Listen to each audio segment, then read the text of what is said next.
So the last success has been so fast over the last year that I haven't slowed down quick enough to grab it and take. Kiefer Sutherland embodied both, being the child of one of the most acclaimed actors of his time.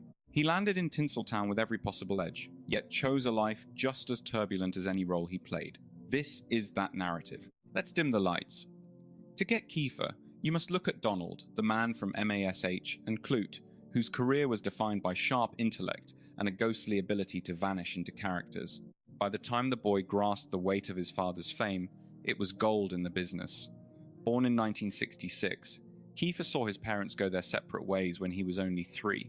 He stayed with his mother in the United Kingdom and Canada while Donald was away building a legacy. Their lives ran on separate tracks, and Kiefer barely knew him until he left home at 15. He never watched his dad's work as a kid. Most of those movies were strictly for adults. Once he hit 18, he binged his father's entire catalogue in one weekend, later admitting he felt terrible for not realizing sooner how much his dad had given to cinema. He discovered his father's identity the same way we all did on the big screen.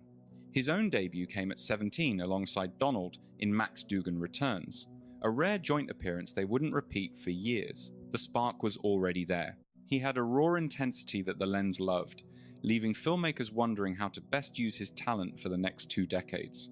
In 1986, Stand By Me arrived, a classic that announced his presence to the world. As the neighborhood predator Ace Merrill, he dominated every second of his 15-minute screen time. At just 20, he radiated a genuine danger that audiences found chillingly believable. 1987 brought the iconic roles that defined a generation. The Lost Boys, Joel Schumacher's neon-soaked classic, cast him as David, the platinum blonde vampire king of the boardwalk. He wasn't the good guy, yet he was never more captivating than when he was the antagonist. That film gave him a visual identity that remains frozen in pop culture like a photograph. He appeared in 1969 alongside his then roommate Robert Downey Jr., a movie about young men fighting a confusing world that now looks more like their real lives than fiction. The two of them sharing an apartment was already one of the most explosive living arrangements in Hollywood history. Putting them together on film was just the logical next step. Young Guns followed, then 1990s Flatliners with Julia Roberts and Kevin Bacon, a major thriller that proved he was a leading man. He and Roberts fell for each other during filming and were engaged by 1991, becoming one of the most watched couples in the business. Then, just 4 days before the ceremony, everything fell apart. Roberts vanished, and the subsequent media circus only made the pain worse. She had fled to Ireland with Jason Patric, who wasn't just another actor, but Kiefer's co-star from The Lost Boys and one of his closest friends. Kiefer later reflected that the wedding had become so massive it lost its personal meaning. Regardless of the details, the public blowout was messy and left a lasting scar on his reputation. With A Few Good Men in 1992 and A Time to Kill in 1996, his position in the Hollywood hierarchy was clear. He was in the elite circle, yet the ground was shifting beneath him. Kiefer eventually confessed that every major disaster in his life was rooted in his struggle with the bottle.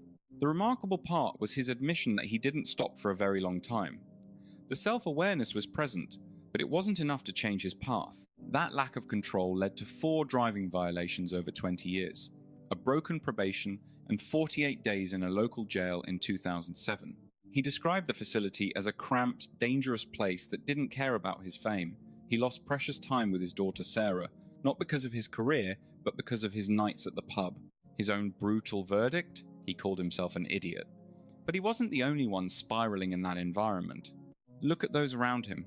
Robert Downey Jr. lost a decade to his demons. Charlie Sheen's breakdown became a public spectacle. River Phoenix was gone at 23. Chris Farley died at 33. Matthew Perry at 54. And Sean Penn faced arrests and a volatile, high-profile marriage to Madonna. When Rolling Stone labeled him the new James Dean in 1982, his wild streak wasn't a scandal, it was a selling point. These Gen X men were the first to grow up in a non-stop media cycle, without the modern language we now use for mental health or emotional struggles. You were expected to suppress your feelings and just keep moving. And if you were a celebrity, you did it while the whole world watched.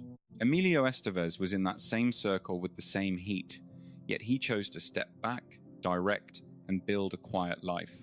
Same era, different foundation. Being a bad boy was a marketing tool back then, and nobody in the industry had much reason to tell these young men to slow down. By the late 90s, The major roles had vanished. The goodwill had run dry, and he found himself taking on much smaller, quieter projects.